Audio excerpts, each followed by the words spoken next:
Merhaba arkadaşlar, yepyeni haberlerle karşınızdayız. Burak Özçivit ve Fahriye Evcen Bodrum'da yaz sezonunu açtı.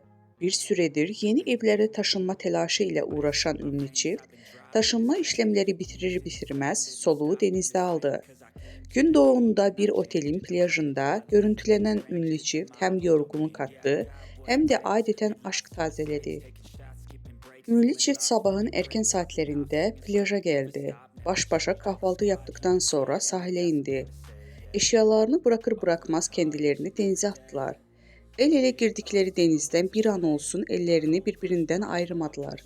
Burak Özçivit eşi Fahriye Evcen'e sürekli bir şeyler anlattı. Evcen de eşine kahkahalarla karşılık verdi. Ünlü çift baş başa kaldıkları denizde adeten aşk tazeledi. Fahriye Evcen mor mayosu ve fit haliyle göz kamaştırdı.